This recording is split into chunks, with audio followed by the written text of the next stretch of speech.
وصال کے بعد، یعنی اس دنیا سے تشریف لے جانے کے بعد ان کو وسیلہ بنانا جائز ہے یا نہیں ہے؟ جی تو ہمارا ٹاپک صرف یہی رہے گا، اور ہم 2-3 حدیث پر ہی گفتگو کریں گے، بے ٹھیک ہے شک. نا؟ ہوں کیونکہ ٹائم اثر کا ہو جائے گا، پھر زیادہ لمبی گفتگو کریں گے تو. جی جی بالکل. اب میں جو حوالے آپ کے سامنے پیش کروں گا، پہلے آپ مجھے 5 منٹ یا 7 منٹ جو بھی ٹائم میں لوں گا وہی ٹائم آپ کو دوں گا انشاءاللہ. ہاں اب ٹھیک لے ہے نا؟ لیں 5 منٹ. جی جی. رضا بھائی آپ السلام مجھے علیکم ورحمۃ اللہ. میں مجھے کہہ رہا ہوں کہ ان سے آپ جو ہے مقدمہ یہ کر لینا، ان وسیلے. سے بعد از وفات رسول اللہ صلی اللہ علیہ وسلم کے وسیلے کے تعلق سے ان کا موقف کیا ہے، سر حیثیت تعین ہوں ہو جی جائے تو زیادہ آسانی ہونا. جی جی جی جی ہمارا موقف یہ ہے کہ نبی صلی اللہ علیہ وسلم کے اس دنیا سے تشریف لے جانے کے بعد بھی اللہ کی بارگاہ میں ہم ان کا وسیلہ پیش کر سکتے ہیں، اور وسیلہ پیش کر کے اللہ رب العزت سے ہم جو بھی جو ہے دعا کریں یا کسی کام کے تعلق سے ہے یا کچھ بھی ہے، ہم نبی صلی اللہ علیہ وسلم کا وسیلہ اللہ کی بارگاہ میں پیش کر سکتے ہیں. اچھا سمیع بھائی، آپ کا نام کیا ہے اس میں گرامی؟ جی میرا رئیس عالم نام. رئیس صاحب. مولانا جی رئیس صاحب، ماشاء اللہ بہت جی اچھی وضاحت آپ نے کی ہے. 2 چیزوں کی وضاحت اب آپ کر دیں. جی ایک تو اس کی شرعی حیثیت تعین کر دیں کہ آپ کے نزدیک نبی علیہ الصلوۃ والسلام کے ذات کا وسیلہ لینا اس کی شرعی حیثیت کیا ہے، ایک. دوسری یہ ہے جی کہ جو ہوں طریقہ کار آپ اختیار کرتے ہیں، یعنی جی نبی صلی اللہ علیہ وسلم کے ذات کا وسیلہ لینے کے تعلق سے جو آپ کا عملی جامہ جی ہے، جو آپ جی اس کو عمل پہ لاتے ہیں، وہ طریقہ جی کار جی بھی بتا دے، تاکہ اس کے اعتبار سے اگر آپ دلائل پیش کریں نا تو زیادہ جی ہمارے لیے مفید ہوگا اور عوام الناس کو بھی سمجھنے میں آسانی ہوگی. جی جی جی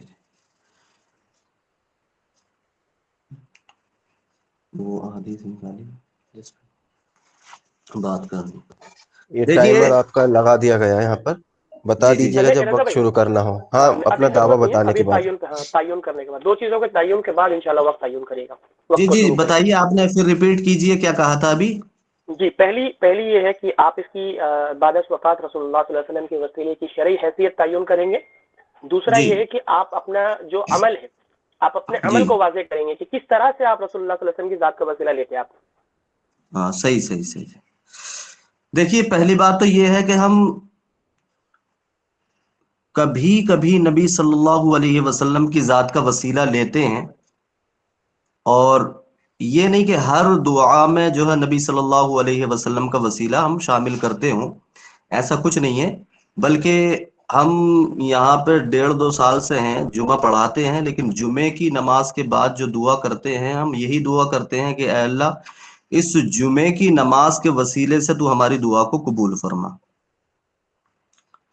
لیکن کبھی کبھی ایسا ہوتا ہے کہ ہمارے بہت سارے اسلامی بھائی ایسے ہیں جو نبی صلی اللہ علیہ وسلم کا وسیلہ اللہ کی بارگاہ میں پیش کرتے ہیں اور یہ کہتے ہیں کہ اے اللہ نبی صلی اللہ علیہ وسلم کے وسیلے سے ہماری اس دعا کو تو اپنی بارگاہ میں قبول فرما. اب جب ہمارے اسلامی بھائی کچھ اس طرح کا وسیلہ پیش کرتے ہیں نبی صلی اللہ علیہ وسلم کی ذات کا، تو اہل حدیث کی طرف سے ہمیں یہ سننے کو ملتا ہے کہ یہ شرک ہے، بدعت ہے، اور یہ حرام ہے.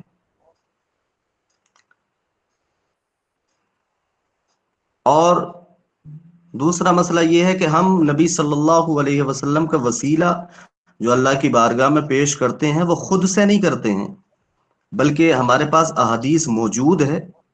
ٹھیک ہے نا؟ اگر احادیث جو ہمارے پاس احادیث کا ذخیرہ ہے اگر وہ صحیح ہے تو ہم اس کی وضاحت کریں گے. اگر وہ کسی طرح کا اس کے اندر کوئی نقص پایا جاتا ہے یا کسی طرح کا کوئی ضعف پایا جاتا ہے تو اس کی آپ وضاحت کر دیں، کیونکہ آپ میرا جو دار و مدار ہے وہ جو ہمارے ائمہ حضرات ہیں، جو اکابر ائمہ ہیں، اگر ان کے نزدیک وسیلہ لینا جائز ہے تو ہمارے نزدیک بھی وسیلہ جائز ہے. دیکھیے ہمارے پاس دلیل کے طور پر مستدرک کی روایت ہے تو 4286. ٹھیک جی ہے، بھائی صاحب، یہ آپ کی اس بات میں ہو گئی. جو ہے جی جی یہ مختصر انداز میں آپ نے اپنا دعویٰ کیا. خیر اپنے وقت میں اس کو جو ہے کلیئر کر دوں گا، جو آپ نے کچھ نکات بیان کیے ہیں جی جی خیر آپ اپنی دلائل کی طرف چلیں اور ٹائمر 5 منٹ کا مبشر بھائی لگا دیں، 5 منٹ تک مولانا صاحب کو بولنے دیجیے گا، ٹھیک ہے؟ بسم اللہ۔ اچھا رئیس صاحب ایک چیز کا خیال رکھیے گا، جی اگر جی کوئی قرآن کی آیت اگر آپ پیش کریں گے تو جی ظاہر جی بات ہے کہ قرآن کی عربی تو آپ پڑھیں گے، لیکن جب آپ حدیث پیش کریں گے تو جی بات جی کرنا تو اس کو پڑھیں گے آپ، تاکہ کیا ہوگا کہ ہمیں بھی سمجھ میں آ جائے، ریکارڈنگ کے اندر بھی موجود ہو جائے، اور جی جی اگر آسانی اگر آپ کے پاس ہو، اگر اس کا اسکین وغیرہ بھی آپ اسکرین پہ لگا سکیں تو جی وہ جی بھی آپ کے لیے فراہم کیا جائے گا، انشاءاللہ آپ اس کو بھی دے دیں، ٹھیک ہے؟ جی جی چلے جی ماشاءاللہ، بسم اللہ کریں آپ۔ جی انشاءاللہ اس کا ترجمہ مانگ رہے ہیں۔ ٹھیک ہے، پہلی حدیث میں آپ کے سامنے کوٹ کرتا ہوں۔ جی اس کی اچھا جی جی جی جی پہلی حدیث یہ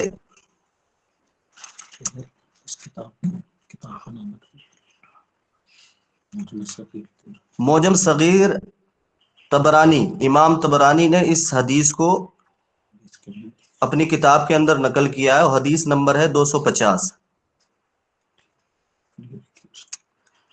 میں اس کا اردو ترجمہ آپ کو سنا دیتا ہوں، پھر اگر آپ کہیں گے تو میں انشاءاللہ جو ہے عربی عبارت بھی پڑھ کے آپ کو سنا دوں گا، لیکن ٹائم کی قلت ہے اس لیے میں ترجمہ آپ کے سامنے پیش کرتا ہوں۔ یہ سیدنا عثمان بن حنیف رضی اللہ تعالیٰ عنہ ہیں۔ یہ کہتے ہیں کہ ایک آدمی حضرت عثمان بن عفان رضی اللہ تعالیٰ عنہ کے پاس اپنی کسی ضرورت کے لیے آتا جاتا تھا، مگر سیدنا عثمان رضی اللہ تعالیٰ عنہ اس کی طرف توجہ نہ کرتے تھے اور نہ اس کی ضرورت پوری کرتے تھے۔ وہ سیدنا عثمان بن حنیف رضی اللہ تعالیٰ عنہ کو ملا اور اس سے شکایت کی، تو انہوں نے اس سے کہا کہ وضو کا برتن لاؤ اور وضو کرو، پھر مسجد جاؤ، وہاں 2 رکعت نماز ادا کرو، اور 2 رکعت نماز ادا کرنے کے بعد یہ دعا کرو، اللہم انی اسألوک واتوجہ الیک بنبینا محمد صلی اللہ علیہ وسلم نبی الرحمہ، یا محمد انی اتوجہ بک الی ربک ربی جل وعز فیقضی لی حاجتی، اور تم اپنی ضرورت کا نام لو اور شام کو میری طرف آنا، شام کو میری طرف آنا، میں تمہارے ساتھ جاؤں گا۔ وہ آدمی چلا گیا اور جو کچھ سیدنا عثمان بن حنیف رضی اللہ تعالیٰ عنہ نے کہا تھا وہ کیا۔ پھر وہ سیدنا عثمان بن عفان رضی اللہ تعالیٰ عنہ کے دروازے پر آیا۔ آن کرنا ذرا، بند ہو گئی۔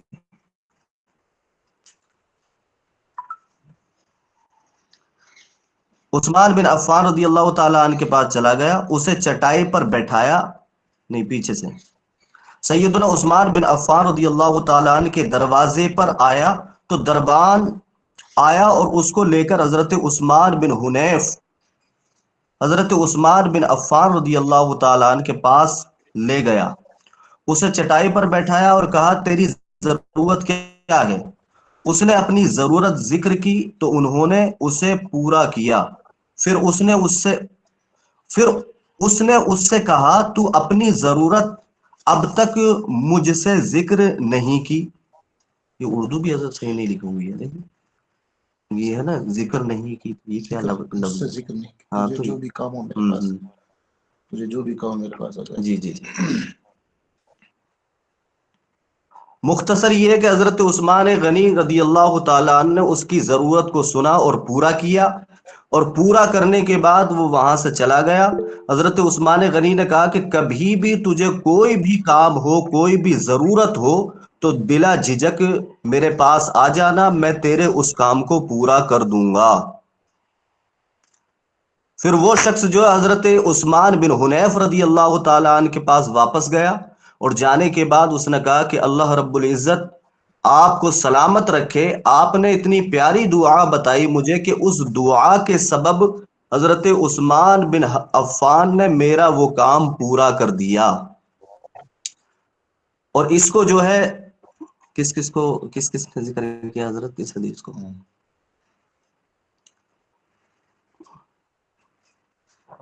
امام طبرانی نے بیان کیا. امام طبرانی نے اس کو بیان کیا ہے.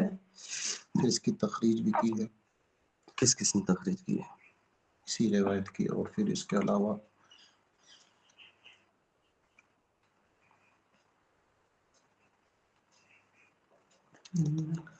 کوئی بات نہیں. ہماری حدیث پوری ہو گئی حضرت، اور جو حوالے آپ کو چاہیے ہم دے دیں گے. ابھی ڈھونڈنے میں تھوڑی سی دقت ہو رہی ہے. جی بسم اللہ. ابھی وقت میرا شروع نہ وقت شروع کر کیجیے دیں. گا، میں اپنا دعویٰ رکھ دوں، پھر اس کے بعد انشاءاللہ میرا وقت حدیث کے اوپر شروع کیجیے گا. آپ وہ بعد مولانا میں صاحب ہوگا. میوٹ کر لیں آپ. جی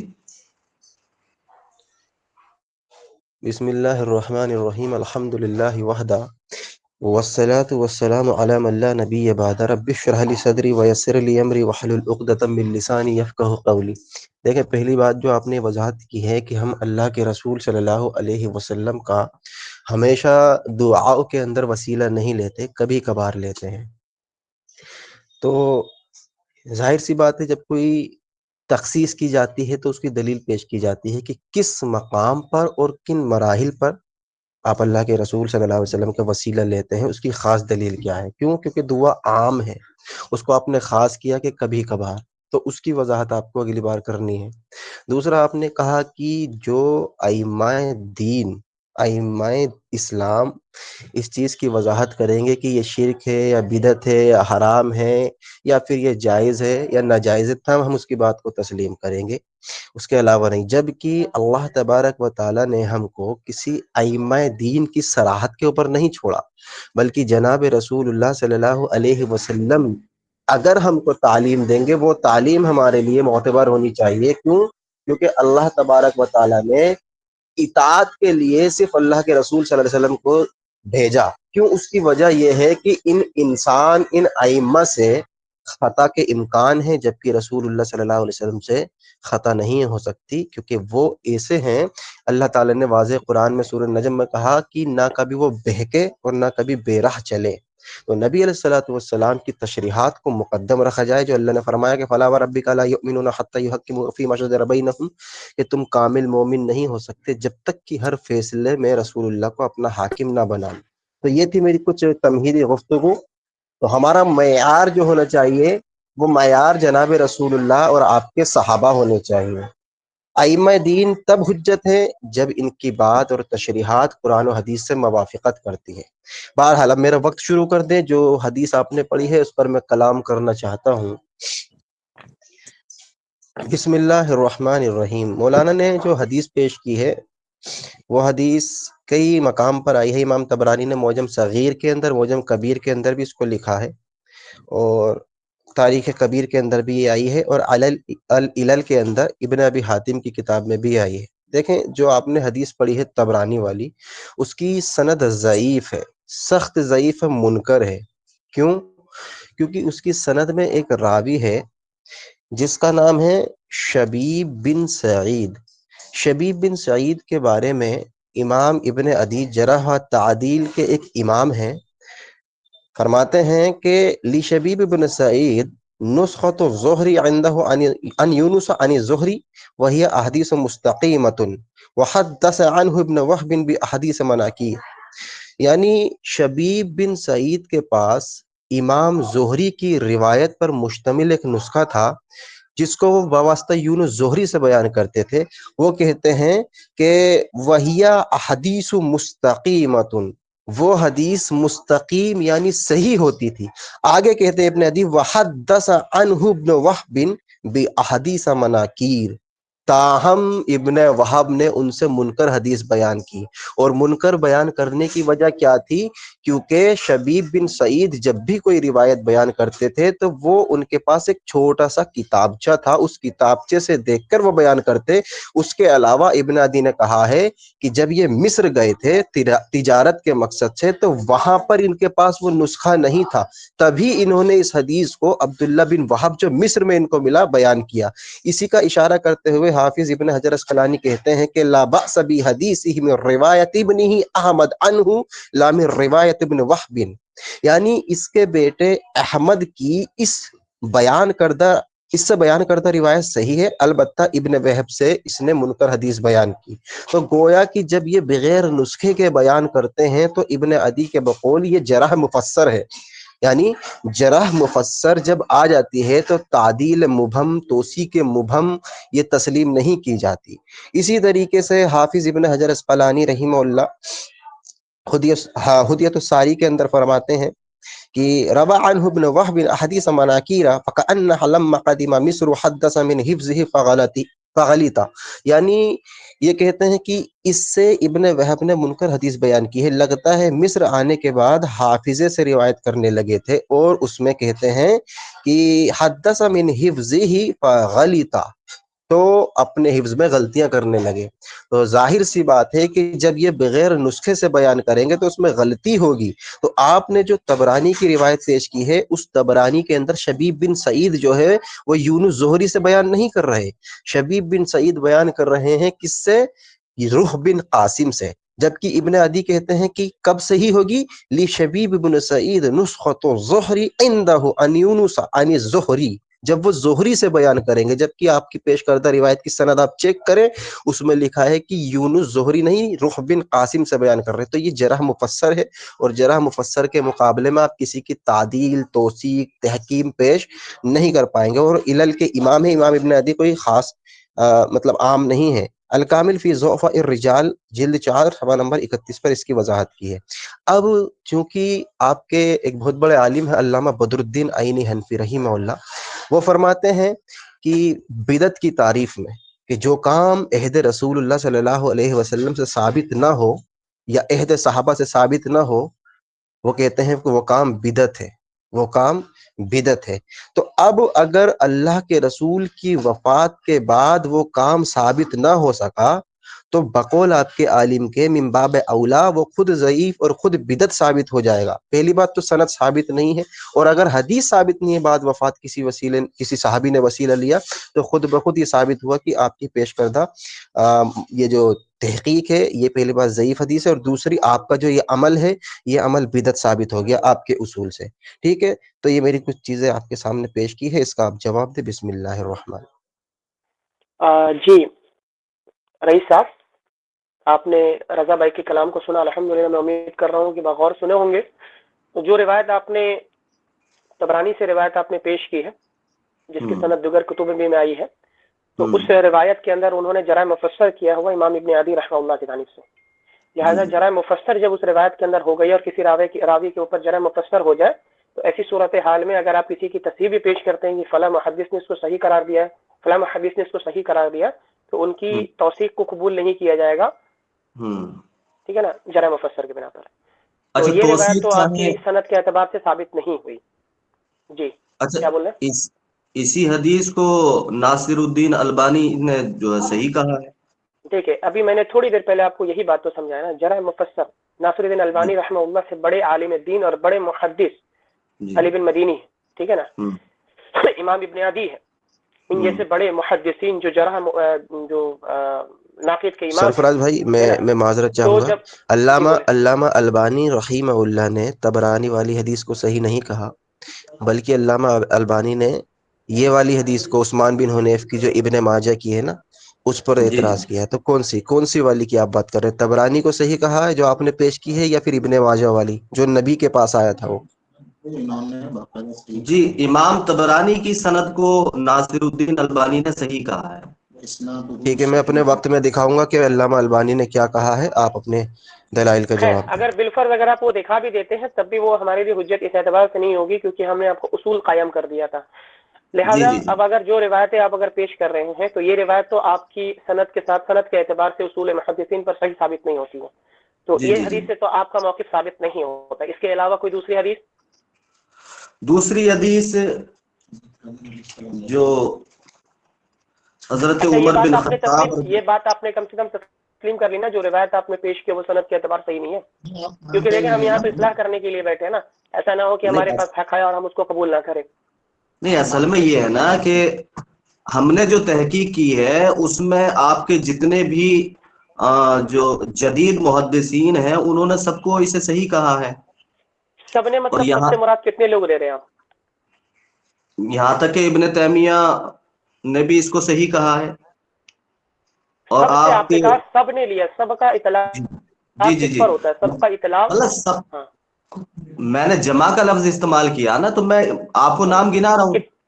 چلے ٹھیک ہے، اگر آپ بالفرض اگر آپ 3-4 کے بھی نام گنوا دیں گے، اس سے زائد آپ نہیں دکھا سکتے جہاں تک میرے علم میں ہے، 2 سے 3 سے زائد آپ نہیں دکھا سکتے۔ پہلی بات تو رضا بھائی انشاءاللہ تعالی شیخ البانی رحمۃ اللہ علیہ کا جواب دیں گے وہ کہ انہوں نے طبرانی کی روایت کو صحیح قرار دیا ہے یا ابن ماجہ کی روایت کو صحیح قرار دیا بالفرض، لیکن اس سے بڑی بات جب کسی محدث کی کسی حدیث کے اوپر کسی راوی کے اوپر جرح مفسر ہو جائے تو جرح مفسر ہونے کے بعد کسی کی بھی تصحیح کو قبول نہیں کیا جاتا، ٹھیک ہے نا، کسی کی بھی تصحیح کو قبول نہیں کی جائے گی، تو آپ کا یہ اعتراض ہی نہیں بنتا ہے کہ محدثین نے اس کو صحیح قرار دیا ہے، بعض محدثین نے اس کو صحیح قرار دیا ہے، ٹھیک ہے نا، کیونکہ اس راوی کے اوپر شبیب بن سعید الحفتی کے اوپر جرح مفسر ہوا پڑا ہوا ہے، تو جرح مفسر کا کوئی جواب نہیں ہوتا ہے کیونکہ ان کے حافظے میں خرابی تھی، اور جب وہ حفظ سے بیان کرتے تھے تو ان کے اندر خرابیاں اور غلطی بیان کرتے تھے، اس لیے انہوں نے منکر احادیث بھی بیان کی ہے، جیسا کہ ابن حجر اسقلانی نے بھی اس چیز کی وضاحت کی ہے، امام ابن عدی بھی بیان کی ہے۔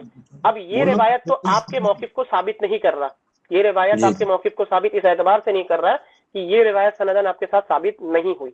اگر ہم چاہتے تو اس کے متن میں بھی بہت سے ایسی باتیں بیان کر سکتے ہیں جو علل اطلاق حضرت عثمان غنی رضی اللہ تعالیٰ عنہ کے برخلاف ہے، ان کی سیرت کے اوپر اور ان کی عدالت کے اوپر ضرب ہے، ان کی عدالت کے اوپر ضرب ہے، کیونکہ یہی حدیث اگر آپ کسی شیعہ حضرات کو سنائیں گے تو یہی حدیث کو استعمال کریں گے، حضرت عثمان کے برخلاف استعمال کریں گے، تو ہم متن کی طرف نہیں جا رہے، ہم سند کی طرف جا رہے ہیں، میں مکمل کر لوں، ہم سند کی طرف ہی جا رہے ہیں، تو یہ روایت سندن ثابت تو نہیں ہوئی، یہ روایت سندن ثابت نہیں، تو اس روایت سے آپ رجوع کرتے ہیں یا آپ کے پاس ابن عدی کا کوئی جواب ہے؟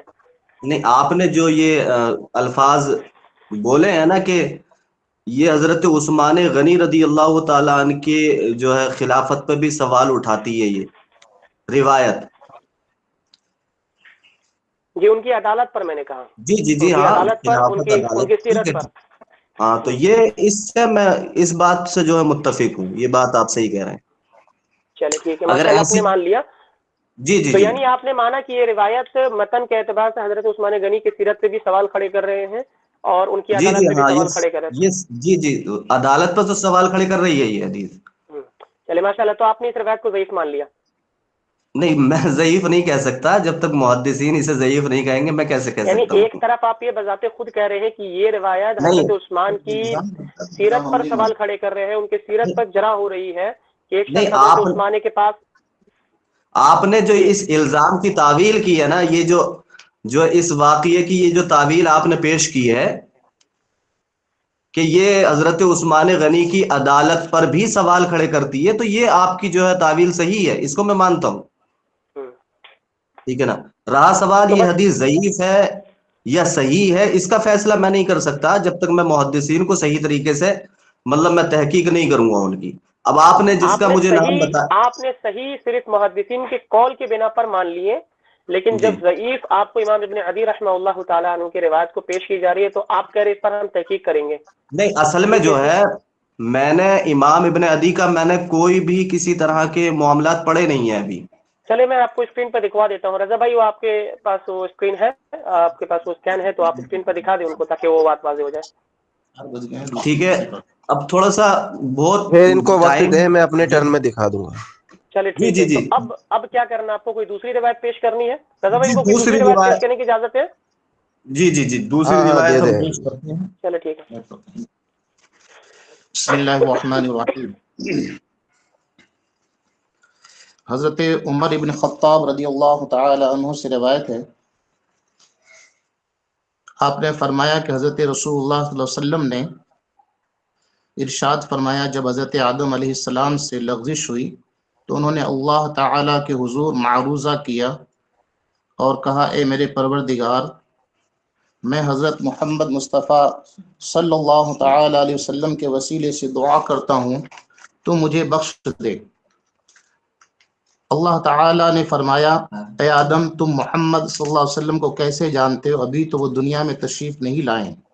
حضرت آدم علیہ السلام نے عرض کیا اے میرے رب، تو نے جب مجھے اپنے دست قدرت سے پیدا کیا اور اپنی روح خاص مجھ میں پھونکی تو میں نے اپنا سر اٹھایا تو دیکھا کہ قوائم عرش پر لا الہ الا اللہ محمد رسول اللہ لکھا ہوا پایا، تو میں جان گیا کہ تو نے اپنے نام مبارک کے ساتھ انہی کا نام پاک ملایا ہے جو ساری مخلوق میں سب سے زیادہ تجھے پسندیدہ و محبوب ہیں۔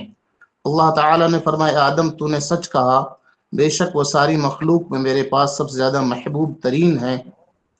تم ان کے وسیلے سے دعا کرو، میں ضرور تم کو مغفرت عطا کروں گا، اور اگر محمد صلی اللہ علیہ وسلم نہ ہوتے تو میں تمہیں پیدا نہ کرتا۔ یہ حدیث پاک مکمل ہوئی۔ اب دیکھیے کہاں کہاں اس کا حوالہ ہے۔ ایک تو مستدرک علی الصحیحین حدیث نمبر 4194 ہے، اور ایک معجم اوسط طبرانی ہے، معجم صغیر بھی طبرانی میں ہے، دلائل النبوہ امام بہقی بیان فرماتے ہیں، مجمع الزوائد میں حدیث پاک ہے، جامع الاحادیث والمراسیل میں، مسند علی بن ابی طالب میں بھی ہے، کنز الامال میں بھی حدیث پاک ہے، پھر اس کے بعد تفسیر در منصور میں بھی ہے، تفسیر الکشف والبیان امام ثعلبی کے اس میں بھی ہے، تفسیر روح البیان میں بھی ہے، اور امام ابو بکر محمد بن حسین بن عبداللہ بغدادی نے بھی بیان فرمایا۔ پھر اس کو مواہب لدنیہ میں بیان فرمایا گیا، پھر خصائص کبریٰ میں بھی بیان کیا گیا، پھر سبل الہدی والرشاد میں بیان کیا گیا، پھر اس کو امام ابن کثیر نے سیرت نبویہ میں بیان کیا، پھر خلاصۃ الوفا میں بیان کیا گیا، پھر البدایہ والنہایہ میں ابن کثیر نے اس کو بیان فرمایا، پھر فتاوی حدیثیہ کے اندر امام ابن حجر حیتمی نے بیان فرمایا، اور پھر تاریخ دمشق میں ابن عساکر نے بیان فرمایا۔ یہ سارے حوالے ہیں، آپ دیکھ لیجئے اس حدیث پاک کو کہ یہ حدیث پاک جو میں نے ابھی پڑھی حضرت عمر رضی اللہ تعالیٰ عنہ کی روایت کی، اس کے بارے میں آپ کیا فرماتے ہیں؟ جی رضا بھائی، جی حضور، ہم نے حدیث پیش کر دی ہے اور ہمارا ٹائم مکمل ہو گیا، آپ اس کا جواب دے دیجیے۔ بسم اللہ الرحمن الرحیم، الحمد للہ وحدہ والصلاة والسلام علی من لا نبی بعدہ۔ دیکھیں آپ نے جو روایت پیش کی ہے نا، وہ روایت موضوع ہے، من غلط ہے، فیبریکیٹڈ ہے، ضعیف ہے۔ اس کی وجہ کیا ہے؟ میوٹ کر لیں آپ، بہتر ہوگا۔ آپ نے جو مستدرک حاکم کی حدیث پیش کی ہے، دیکھیں اس کی سند میں دو راوی ہیں، ابو الحارث عبداللہ بن مسلم الفہری، ایک تو یہ راوی ہے، اس کے بارے میں حافظ ذہبی رحمہ اللہ جرح کرتے ہیں کہ یہ جھوٹا شخص تھا، جو عبداللہ بن مسلم ابو الحارث عبداللہ بن مسلم الفہری یہ جھوٹا شخص تھا۔ ایک تو بات یہ ہو گئی۔ دوسری بات یہ ہے کہ اس کی سند میں دوسرا راوی ہے عبد الرحمن بن زید بن اسلم۔ عبد الرحمن بن زید بن اسلم یہ شخص جمہور محدثین کے نزدیک ضعیف ہے۔ وہ کہتے ہیں امام ابن جوزی کہ عبد الرحمن بن زید بن اسلم وقد اجمعوا علی ضعفہ، کہ اس پر اجماع ہے کہ یہ شخص ضعیف تھا، یہ شخص ضعیف تھا، یعنی ابن جوزی فرماتے ہیں وقد اجمعوا علی ضعفہ۔ اسی طریقے سے حافظ ابن حجر اسقلانی فرماتے ہیں قلت، میں کہتا ہوں کہ عبد الرحمن متفق علی تضعیفہ، اس کے ضعیف ہونے پر اتفاق ہے، اس کے ضعیف ہونے پر اتفاق ہے۔ تو یہ تو تھی دو راویوں کی وضاحت جو امام ابن حجر اور ابن جوزی رحمہ اللہ نے فرمائی۔ دوسری اس میں ایک جرح مفسر ہے، وہ یہ ہے کہ عبد الرحمن بن زید بن اسلم جب اپنے باپ سے بیان کرتا ہے تو وہ روایت کذب کا سلسلہ ہوتی ہے. اس کی وجہ کیا ہے؟ امام حاکم جس سے آپ نے کتاب میں دکھایا وہی امام حاکم فرماتے ہیں ایک جگہ پر کہ عبد الرحمن بن زید بن اسلم رویہ عن ابیہ احادیث موضوعۃ، کہ جب یہ اپنے باپ سے بیان کرتا ہے تو وہ روایت موضوع ہوتی ہے. تو جو آپ نے روایت بیان کی ہے مستدرک سے، اس کی سند میں دیکھیں یہ ہے کہ اخبرنا عبد الرحمن بن زید بن اسلم ان ابی، یعنی باپ سے ہی بیان کر رہے ہیں. اور حاکم فرماتے ہیں کہ باپ سے بیان کرنے والا وہ روایت جب کرے گا باپ سے موضوع ہوگی. مزید یہ بھی ہے کہ آپ کے ایک بہت بڑے عالم ہیں احمد رضا خان، ان کی فتاوی رضویہ کی جلد 5 صفحہ نمبر 449 پر ایڈیشن کی غلطی ہو سکتی ہے، 51 52 53 پہ مل جائے گا. وہ کہتے ہیں کہ اگر آپ کو مستدرک کی تلخیص کو دیکھنا ہے، مستدرک حاکم کی تلخیص کو دیکھنا، یعنی یہ روایت صحیح ہے یا ضعیف ہے، تو ذہبی کی طرف رجوع کرو.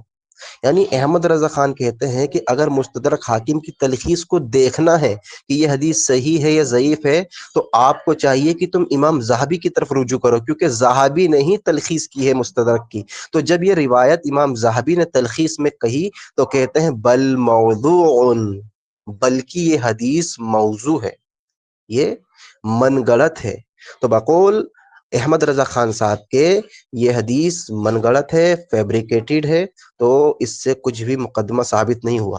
حدیث میں آتا ہے کہ اللہ کے رسول صلی اللہ علیہ وسلم فرماتے ہیں کہ اللہ کے عرش کے نیچے لکھا ہوا ہے کہ اللہ کی رحمت اس کے غصے پر غالب ہے. اللہ کی رحمت اس کے غصے پر غالب ہے. یہ صحیح حدیث ہے.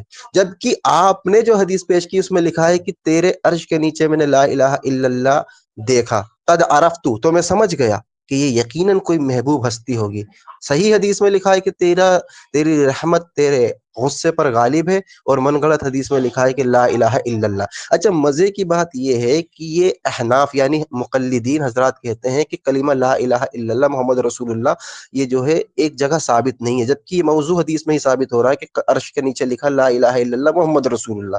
تو آج تک یہ کہتے آتے تھے کہ کلمہ بھی ثابت نہیں ہے لا الہ الا اللہ، آج کلمہ بھی ثابت ہو گیا. بسم اللہ. جی رئیس بھائی، دو باتیں یہاں سمجھنے کی ضرورت ہے. پہلی بات تو یہ ہے کہ جو آپ نے دلیل پیش کی تھی، جو روایت آپ نے پیش کی، وہ موضوع کے تعلق ہی نہیں رکھتا تھا، کیونکہ آپ نے شروع میں یہ تعین کیا تھا کہ رسول اللہ صلی اللہ علیہ وسلم کے بعد از وفات، آپ صلی اللہ علیہ وسلم کی تو پیدائش بھی نہیں ہوئی یہاں پر، تو بعد از وفات کا اطلاق کیسے ہوگا؟ پہلی بات تو یہ موضوع کے تعلق سے ہی آپ کا جواب نہیں تھا.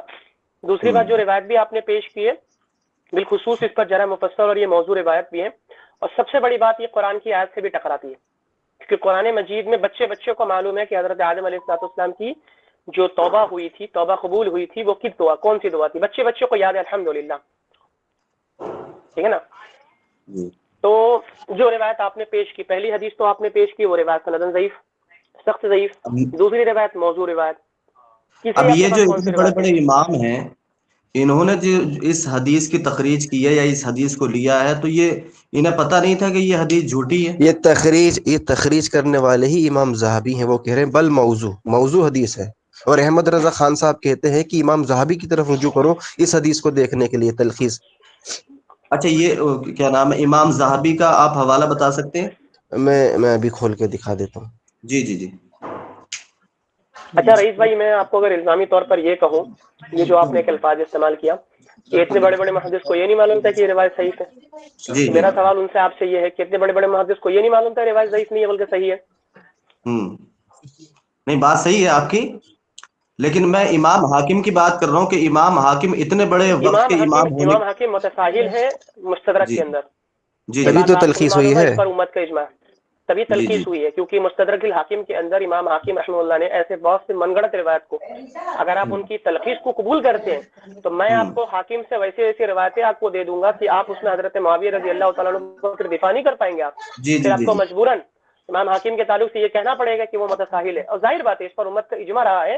امام حاکم رحمہ اللہ تعالیٰ مطلقاً تو وہ فقہ ہے، صدوق ہے، امام ہے، محدث ہے، لیکن بعض مقامات پر جیسے کہ بالخصوص امام حاکم جب تلخیص کر رہے تھے مستدرک الحاکم کی، تو وہاں پہ وہ متساہل ہے. ٹھیک ہے نا. تو جب متساہل شخص کے جب اس کے اوپر جرا ہو جائے تو اس کے سامنے پھر ان کی تصحیح کو قبول نہیں کیا جاتا ہے. ٹھیک ہے. تو دو روایتیں تو ضعیف ثابت ہو گئی. باقی رضا بھائی آپ کو انشاءاللہ وہ دکھا دیں گے.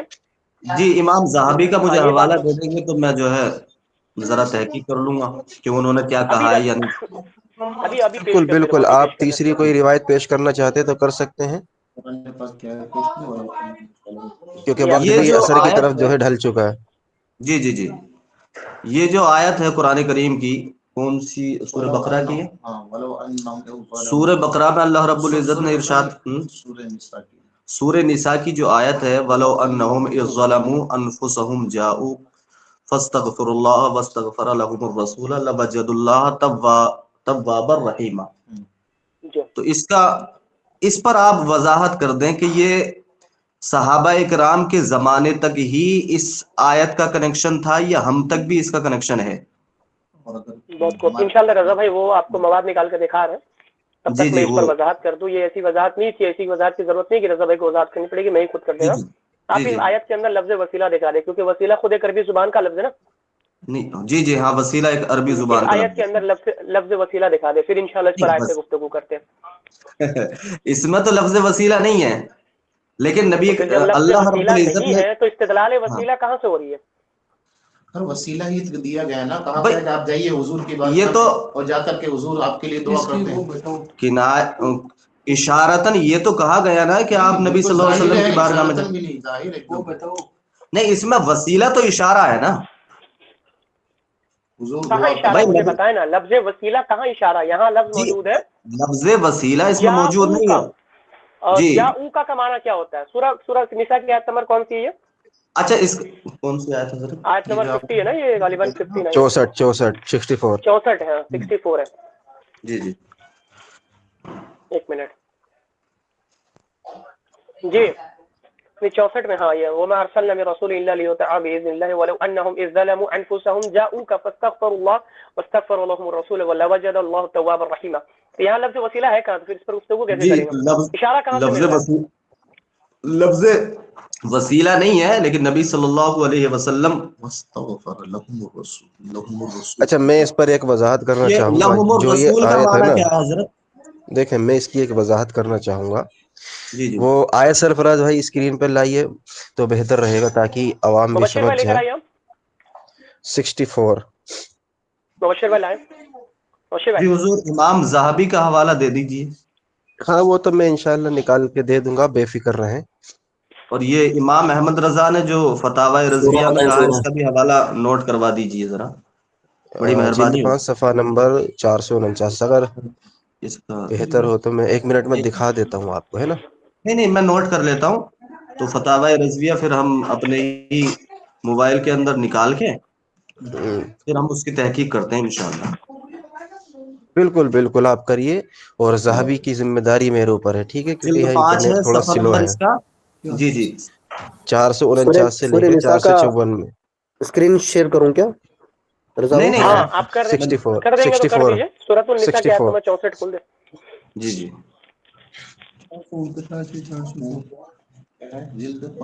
جلد 5 اور صفحہ نمبر. آیا 449 449.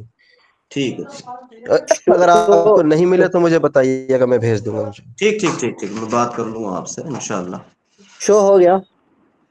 جی ہاں یہ دیکھیں اس میں یہ ہے کہ وَلَوْ اچھا أَنَّهُمْ إِذْ ظَلَمُوا أَنفُسَهُمْ جَاءُوكَ کہ وَلَوْ أَنَّهُمْ إِذْ ظَلَمُوا أَنفُسَهُمْ جَاءُوكَ کہ جی جب تم اپنی جانوں پر ظلم کر لو، اپنی جانوں پر، انفسہم اپنی جانوں پر، جاؤ کا فاستغفروا اللہ. یہاں پر دیکھیں جا کا لفظ ہے جاؤ کا. جا فعل ماضی ہے، جا فعل ماضی ہے، جی فاستغفروا جی اللہ تو تم جو ہے استغفار کرو اللہ سے. واستغفروا یہاں پر لفظ ہے کہ وہ تمہارے لیے دعا کرے.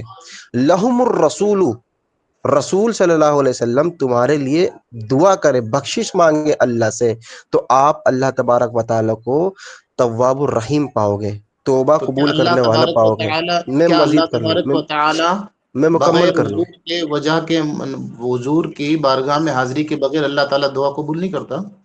میں مکمل کر لیتا ہوں. اس سے اگلی آیت پہ لائیے دیکھیں، اس میں جواب ہے. میں اس بات کو آگے نہیں، اس بات پر بات کریں آپ پہلے تو. میں اسی کا جواب اس میں دے دیتا ہوں ایک ساتھ. آگے ہی اگلی آیت میں اللہ نے فرمایا کہ فلا وربک لا یؤمنون حتی یحکموک فیما شجر بینہم. وہ بات ہو گئی. اس پہلے اس میں دیکھیں نا، حضور کی میرا بارگاہ میں کیوں آتے ہیں نا، دعا اس کے پر لیے بھی میں حضور کی بات کر بارگاہ لیتا میں ہوں. کیوں بھیجا جا رہا ہے؟ اگر میں اس اللہ پر بھی تبارک و بات کر تعالی، لیتا ہوں. اللہ تعالی کیا دعا قبول نہیں کر سکتا؟ کیا گناہوں کی معافی نہیں دے سکتا تھا؟ حضور کی بارگاہ درست. میں جی اپنا گناہ ہو گئی آپ بیان کی کیا بات. جائے، اور حضور کو گناہ بیان کرنے کے بعد حضور کیوں سفارش کرے رب کی بارگاہ میں؟ اس کا ریزن بتا دیجئے بس. کیا اللہ تعالیٰ یہاں، اللہ تعالیٰ خود فرماتا ہم تو تمہاری شہرک سے قریب ہیں. جب اللہ شہرک سے قریب ہے تو حضور کی بارگاہ میں کیوں بھیجا جا رہا ہے؟ جی اصل میں دیکھیں، بہت آسان سا جواب ہے. جب جو ہے منافقین تھے نا، منافقین نے کیا کیا کہ وہ اللہ کے رسول سے فیصلہ کراتے تھے. نبی سے فیصلہ کرانے کے بعد وہ طاغوت سے بھی فیصلہ کراتے تھے. یہ ان کا ظلم تھا، منافقوں کا یہ ظلم تھا کہ نبی کا فیصلہ آنے کے بعد بھی وہ طاغوت کے پاس جا کے فیصلہ کراتے تھے. یہ انہوں نے ظلم کیا. تب اللہ نے کہا کہ اب تم نے یہ یہ جو ظلم آپ کر ہی تفسیر لیا ہے. بیان فرما رہے ہیں نا، یہ تفسیر کس کی ہے یہ بتائیے آپ پہلے. ارے بھائی اسی میں قرآن میں سورہ نساء آیت نمبر 60 لائیے ذرا، 60 ہاں نمبر پہ. ہاں ہاں ٹھیک ہے. قرآن ہے، یہ تفسیر نہیں کر رہے، قرآن ہے. یہاں سے پڑھے ہاں نہیں، ہاں دیکھیں، قرآن نیچے تو لائیے ہے اردو. حضور. قرآن حضور کی یہ قرآن تفسیر تو ہے. سب سے پہلے قرآن سے ہی ہوتی ہے. قرآن کی تفسیر پھر انشاءاللہ فخر الدین ہاں رازی سے قرآن بھی دکھاؤں گا. تفسیر امام اگر قرآن رازی آپ رحمہ اللہ قرآن نے کی تفسیر کبیر میں اس کو لکھا ہے. ہاں دیکھیں اب آپ تحمل کا دامن چھوڑ رہے ہیں. اگر اصلاح تعامل کو مقصد ہے نہیں تو چھوڑ سن رہے لیں. ہیں، ہاں بات سن لیں. تعامل کی بات نہیں میں کر رہے ہیں، بات محدثین نہیں سے کر بھی رہے ہیں. دکھاؤں گا، میں امام فخر الدین رازی سے بھی دکھاؤں گا، جو میں نے کہا ہے وہی تفسیر کی. اس کی اردو لائیے، ان کو حضرت کو پڑھوائیں. ہم پڑھ لیں گے قرآن نا، پڑھ تفسیر لیں کر گے. رہا ہے. یہ وقت اس کو کم ہے، پڑھیں. بالکل اذان کا وقت ہوا چاہتا ہے. آپ جلدی سے بتائیے. دیکھیں اس میں اللہ نے واضح فرما دیا ہے کہ کیا تم ان لوگوں کو نہیں دیکھتے جو دعویٰ تو یہ کرتے ہیں کہ جو کتاب تم پر نازل ہوئی ہے اور جو کتابیں تم سے پہلے نازل ہوئی ہیں ان سب پر ہم ایمان رکھتے ہیں، اور چاہتے کیا ہے وہ سوچتے ہیں کہ اپنا مقدمہ ایک شرکس کے پاس لے جائیں. یعنی نبی سے فیصلہ کرا بھی لیتے ہیں، لیکن وہ فیصلہ اس کے بعد شرکس کے پاس لے جاتے ہیں، یعنی طاغوت کے. یہ ظلم تھا ان کا نبی کا فیصلہ آنے کے بعد. پھر اللہ تعالیٰ نے یہ پورا سیاق بتایا کہ انہوں نے ظلم کر لیا. اگر کر لیا تو جاؤ میرے محبوب کی بارگاہ میں اور ان سے کہو وہ تمہارے لیے معافی طلب کرے. ہم بھی کہتے ہیں کہ آج کے دور میں اگر رسول اللہ زندہ ہوتے تو میرے ہر افراد خاندان کو میں اللہ کے رسول کے پاس لے جاتا اور میں کہتا میرے اللہ کے رسول ہمارے لیے دعا کرے اللہ تعالیٰ سے. تو گویا کہ یہ ایک سیاق بتا رہا ہے کہ اسی کی بات ہے. اس کی دلیل کیا ہے؟ اللہ نے فرمایا کہ فلا وربک لا یؤمنون حتی یحکموک فیما شجر بینہم. اب میرا آپ سے سوال ہے، اللہ نے فرمایا کہ تم کامل مومن نہیں ہو سکتے جب تک کہ تم رسول اللہ کو ہر فیصلے میں اپنا حاکم نہ بنا لو. تو میں یہ سوال کرتا ہوں، اگر نکاح کا معاملہ آتا ہے تو آپ نکاح میں مولانا کو کیوں بلاتے ہیں؟ آپ اللہ کے رسول صلی اللہ علیہ وسلم کی موجودگی میں امامت کرا سکتے ہیں؟ نہیں کرا سکتے. اللہ فرماتا ہے کہ تم کامل مومن نہیں ہو سکتے جب تک کہ رسول اللہ کو ہر فیصلے میں اپنا حاکم نہ بنا لو. تو حاکم پولیس والوں کو انڈیا کے اندر کیوں بنایا جاتا ہے؟ حاکم سرپنچ کو کیوں بنایا جاتا ہے؟ حاکم آج جو ہے ایک گھر کے مخیا کو کیوں بنایا جاتا ہے جبکہ حاکم جو ہے صرف اللہ کے رسول صلی اللہ علیہ وسلم ہے؟ تو اس کی وضاحت کر دے. جبکہ اللہ نے فرمایا تم کامل مومن نہیں ہو سکتے جب تک کہ نبی کو ہر فیصلے میں حاکم نہ بنا لو. اگر آپ کہتے ہیں کہ میری یہ بات ابھی سلسلہ مکمل افاقی نہیں ہوئی نہیں ہے، حضرت. میری بات ابھی میں مکمل مکمل نہیں.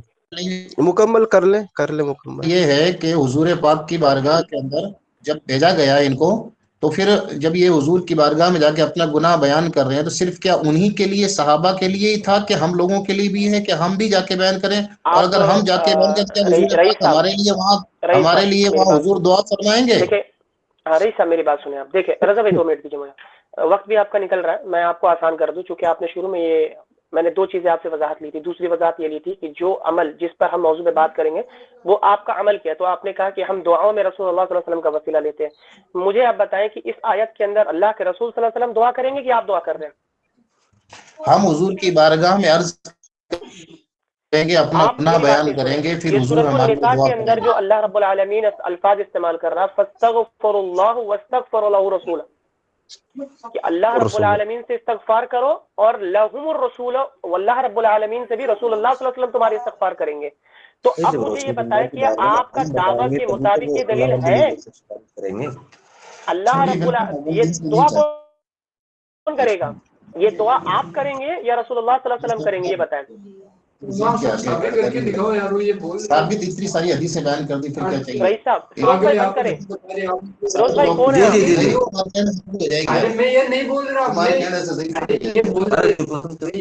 حدیث تو ثابت کری، لیکن حدیث تو من گڑت فیبریکیٹڈ ضعیف ہم محدثین سے ثابت کیے ہیں نا. اچھا، اس آیت کو اگر دلیل بنا رہے ہیں تو کسی صحابی نے اس آیت پر عمل کرتے ہوئے نبی کی وفات کے بعد وسیلہ لیا. تھوڑی دیر کے لیے مان لو نا کہ وسیلہ سے ثابت ہو رہا ہے، تو کسی صحابی نے نبی کی وفات کے بعد اس آیت پہ عمل کرتے ہوئے ان کا وسیلہ لیا یا نبی کی بارگاہ میں قبر پر جا کر دعا کی؟ نہیں کی. تو یہ منطق نہیں چلے گا نا. حضرت ابو ایوب انصاری رضی اللہ تعالیٰ عنہ ایک حدیث میں موجود ہے کہ نبی صلی اللہ علیہ وسلم کی قبر پر گئے جب بارش نہیں ہوئی تو، چلے ٹھیک ہے. اور نبی صلی اللہ علیہ وسلم کی آپ نے بارگاہ میں جا کر انہوں نے ٹھیک ہے، عرض ہم کی یا سمجھ رسول گئے. اللہ آپ کی امت ہلاک ہو رہی ہے. میں اس کی وضاحت کر دوں. اس کی سند میں ایک جی راوی ہے کثیر بن زید کے تعلق سے امام نسائی فرماتے ہیں کہ وہ شخص ضعیف ہے. متروک کے اندر ان کی کتاب ہے کتاب المتروکین، اس کے اندر وہ وضاحت کرتے ہیں کہ اس کی سند میں ایک راوی ہے کثیر بن زید، وہ ضعیف ہے. ابن حجر اسقلانی نے بھی بالجزم امام نسائی رحمہ اللہ کا قول جو ہے برقرار رکھا ہے. اسی طریقے سے اس میں کیا ہے، اس میں یہ ہے کہ نبی کی قبر کے پاس آ کر وہ اپنے چہرے کو رگڑ رہا تھا.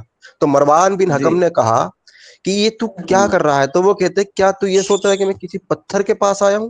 نہیں، حضور بلکہ میں نبی کے پاس آیا ہوں. مکمل کر لوں نا، حضور میں اس مکمل حدیث کر کی لوں. بات نہیں کر رہے ہیں. ایوب انصاری کی یہی روایت ہے، اس کے علاوہ کوئی ہے ہی نہیں ذخیرہ حدیث میں. نہیں یہ ایک روایت اور ہے، وہ مالک الدار کی ہے. جی جی جی جی ہاں. نہیں، دوسری روایت مالک الدار کی بھی جو روایت آپ بول رہے ہیں ایک وہ بھی وہ مالک روایت نہیں الدار ہے جو کی اس ہے اور آیت کی ایک حضرت تفسیر عائشہ میں والی ہے. جو اس روایت کی تفسیر میں جو روایت آپ پیش کرتے ہیں کہ نا ایک شخص آ کر کے اللہ کے رسول صلی اللہ علیہ وسلم کی قبر کی مٹی کو منہ پہ مل رہا تھا، تو پیچھے سے آ کے دیکھا گیا تو وہ کون تھے؟ وہ تو ایوب انصاری والے تھے. اس کے علاوہ کوئی نہیں ہے. تو اور کون سی روایت پڑی ہے آپ کے پاس؟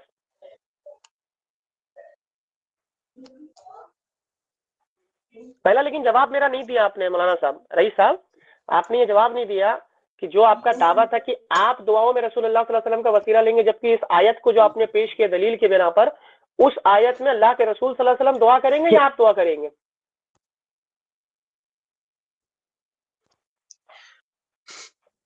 بہرحال بارش والی حدیث پر الو بھائی آپ ہیں، ان سے کہیے کہ بارش والی حدیث پر کل سے کنٹینیو کرتے ہیں، کیونکہ نماز کا بھی وقت ہو گیا. ٹھیک ہے رضا بھائی.